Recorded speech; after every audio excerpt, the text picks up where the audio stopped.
नमस्कार दोस्तों, सुप्रभात, गुड मॉर्निंग। आदि शंकर एकेडमी के करंट अफेयर की क्लास में आपका बहुत बहुत स्वागत है।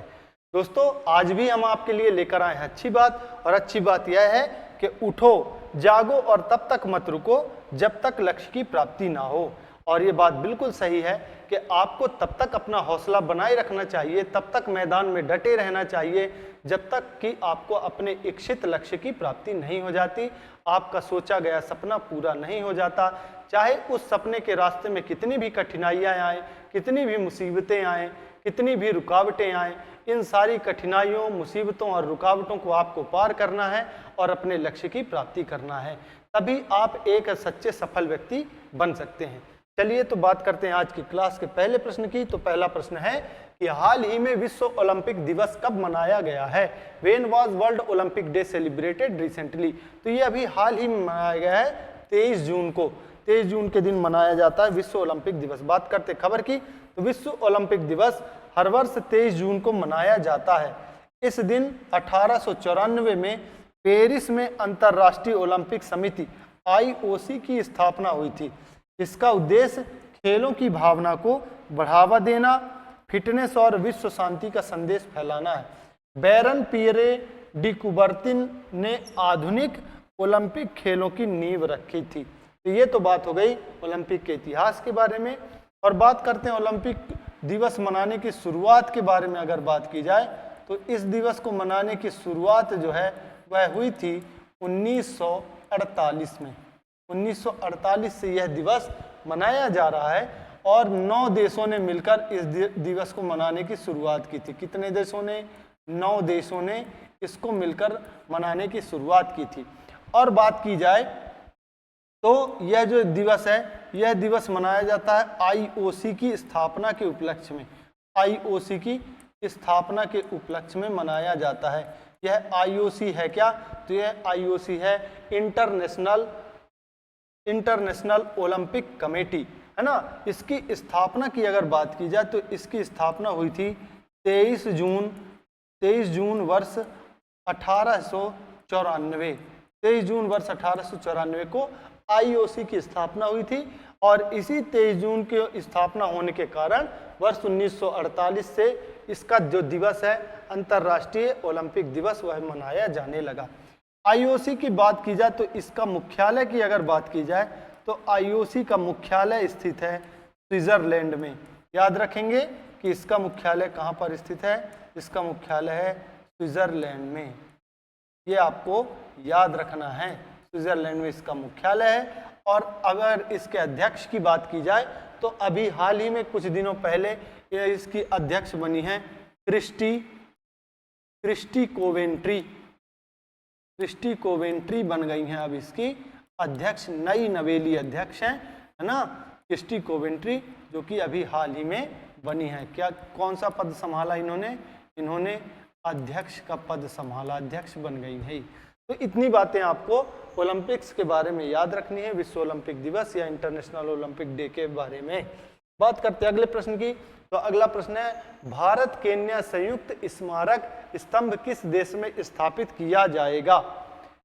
तो in which country has the India Kenya joint memorial pillar been erected? तो ये स्थापित किया जाएगा केन्या में स्थापित किया जाएगा। बात करते खबर की, तो भारत केन्या संयुक्त स्मारक स्तंभ केन्या के तवेता काउंटी स्थान पर बनाया गया है, जिसका उद्घाटन भारत के रक्षा राज्य मंत्री संजय सेठ और केन्या की रक्षा मंत्री रोजालिंडा सोइपनतुया के द्वारा किया जाएगा ना। और ये जो स्तंभ है यह भारत और केन्या के जितने भी सैनिक हैं जो शहीद हुए हैं विभिन्न युद्धों में, उनको याद करने के उनको यादगार के तौर पर यह स्तंभ बनाया जाएगा केन्या में, जिसमें भारत के रक्षा राज्य मंत्री संजय सेठ और केन्या की रक्षा मंत्री रोजालिंडा सोइपनतुया, ये इन दोनों ने मिलकर इसका उद्घाटन करने वाले हैं। बात की जाए केन्या की, तो केन्या की राजधानी है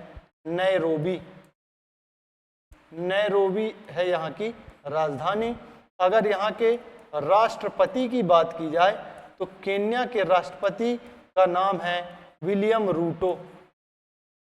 विलियम रूटो यहाँ के राष्ट्रपति हैं। और अगर केन्या की मुद्रा की बात की जाए तो यहाँ की मुद्रा है केनियन शिलिंग।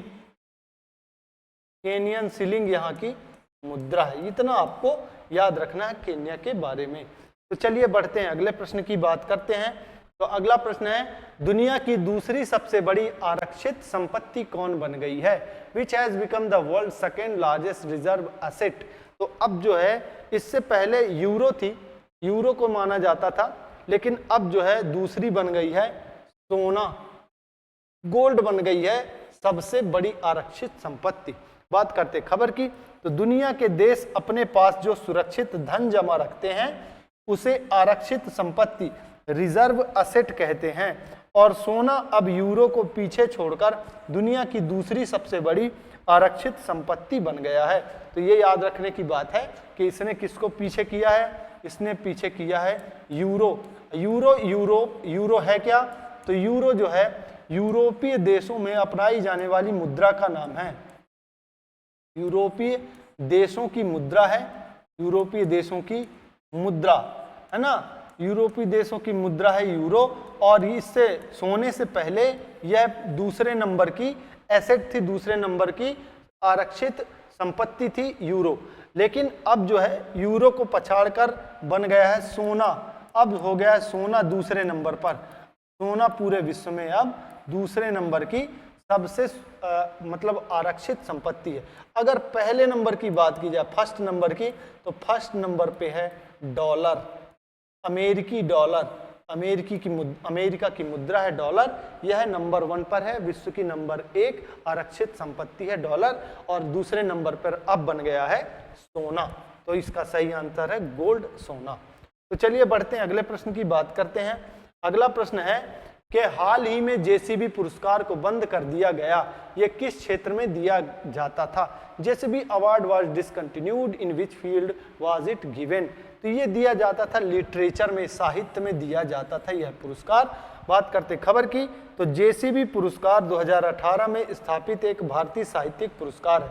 यानी कि इस जो जेसीबी पुरस्कार था, लिटरेचर जो अवार्ड था, इसकी शुरुआत वर्ष 2018 में की गई थी।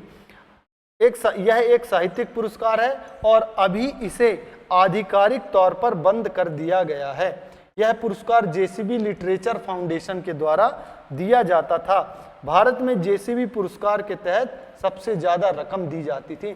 तो बड़ी महंगी रकम ये जो पुरस्कार विजेता होते थे, 25 लाख रुपए की इनामी राशि देता था।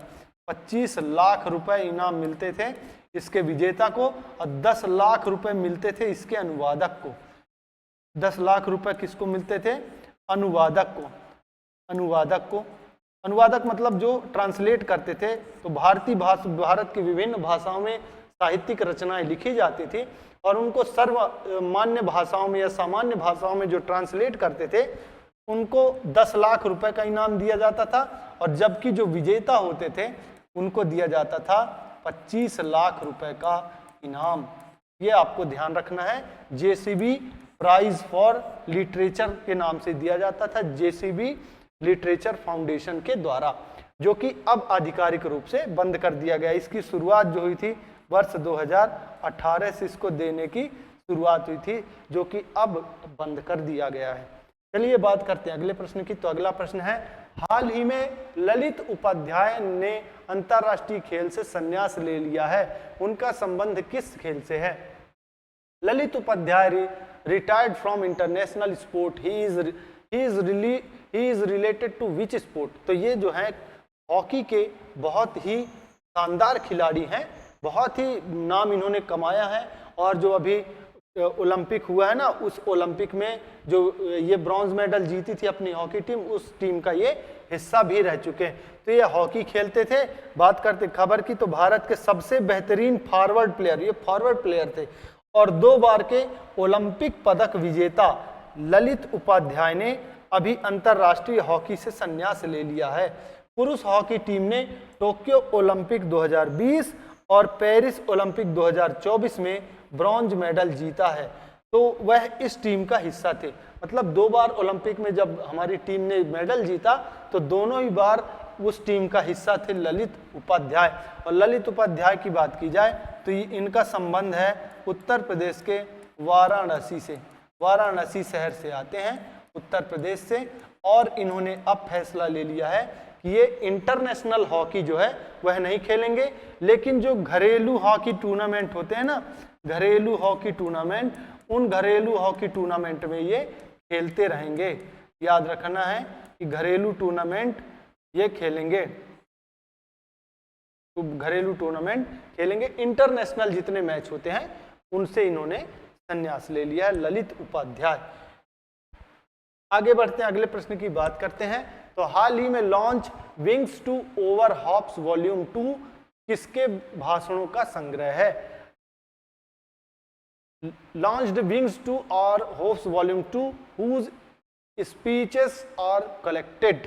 तो ये जो है हमारे भारत की राष्ट्रपति जो हैं महामहिम द्रौपदी मुर्मू, तो द्रौपदी मुर्मू जी का ये भाषणों का एक संकलन है जिसको अभी लॉन्च किया गया है, ठीक है। और ये लॉन्च किया गया है राजनाथ सिंह के द्वारा, राजनाथ सिंह ने इसको लॉन्च किया है, जो कि लगभग 50 से ज़्यादा ऐसे भाषणों का संग्रह है जो राष्ट्रपति जी ने दिया है अलग अलग स्थानों पर।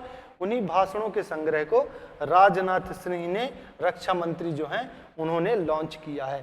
चलिए बढ़ते अगले प्रश्न की बात करते हैं। तो अगला प्रश्न है, हाल ही में जारी वैश्विक शांति सूचकांक 2025 में भारत की रैंक क्या है? What is India's rank in the released global peace index? तो इसमें जो है भारत को 115वां स्थान मिला है। बात करते खबर की, तो हाल ही में जारी वैश्विक शांति सूचकांक में भारत को 163 देशों में से 115वां स्थान प्राप्त हुआ है। इस सूचकांक में सबसे निचले स्थान पर रूस को रखा गया है। याद रखेंगे, सबसे निचले स्थान पर रूस को, यानी कि 163वां स्थान जो है वह रूस को दिया गया है, और जबकि भारत को दिया गया है 115वां स्थान। याद रखेंगे भारत का स्थान कौन सा है? 115वां। चलिए बढ़ते अगले प्रश्न की बात करते हैं। तो अगला प्रश्न है कि शंघाई सहयोग संगठन SCO के रक्षा मंत्रियों की बैठक का आयोजन किस देश में किया जाएगा? In which country will the meeting of defence minister of Shanghai cooperation organisation be organised? तो ये ऑर्गेनाइजेशन का जो बैठक होगी वो होगी चीन में। बात करते खबर की, तो इसका आयोजन चीन में होगा। भारत 2017 में इसका पूर्ण सदस्य बना। अच्छा, ये जो संगठन है यह वर्ष 2001 से काम कर रहा है, लेकिन इसमें जो भारत है, यह भारत कब इसका सदस्य बना? 2017 में। और 2017 से भारत के जो मंत्री जो हैं, रक्षा मंत्री, वो इसमें भाग लेते हैं। बात करते हैं तो वर्तमान SCO सदस्यों में कजाकिस्तान, चीन, किर्गिस्तान, पाकिस्तान, रूस, तजाकिस्तान, उज्बेकिस्तान, ईरान, बेलारूस और भारत शामिल हैं। इस बार इसका थीम है शंघाई भावना को कायम रखना। SCO आगे बढ़ रहा है, यह इस वर्ष की इसकी थीम है। और बात करेंगे तो इसमें भारत जो है 2017 में शामिल हुआ है, यह आपको याद रखना है, क्योंकि यह प्रश्न पूछा जा सकता है कि SCO में भारत किस वर्ष शामिल हुआ था, तो आपको बताना पड़ेगा कि भारत इसमें 2017 में शामिल हुआ। बढ़ते हैं अगले प्रश्न की बात करते हैं। तो अगला प्रश्न है, संविधान हत्या दिवस निम्न में से किस दिन मनाया जाएगा? Constitution assassination day will be observed on which of the following days? तो ये मनाया जाएगा 25 जून। तो 25 जून को किस लिए क्यों मनाया जाएगा? क्योंकि 25 जून को ही आपातकाल लगा था। याद रखेंगे, आपातकाल। और यह आपातकाल लगाया किसने था? तो तत्कालीन जो प्रधानमंत्री थी, PM थी, इंदिरा गांधी के द्वारा लगाया गया था। और इसी को अब केंद्र सरकार मानती है कि यह जो है संविधान का हत्या दिवस है। और अभी पिछले वर्ष 12 जुलाई 2024 को इसकी घोषणा की गई थी कि 12 जुलाई 2024 को यह घोषणा की गई थी कि मनाया जाएगा अब 25 जून को संविधान हत्या दिवस।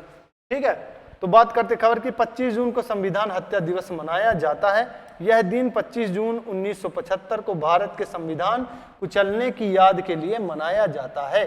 यह दिवस उन लोगों को श्रद्धांजलि देने के लिए मनाया जाता है जिन्होंने आपातकाल के दौरान कष्ट झेले थे।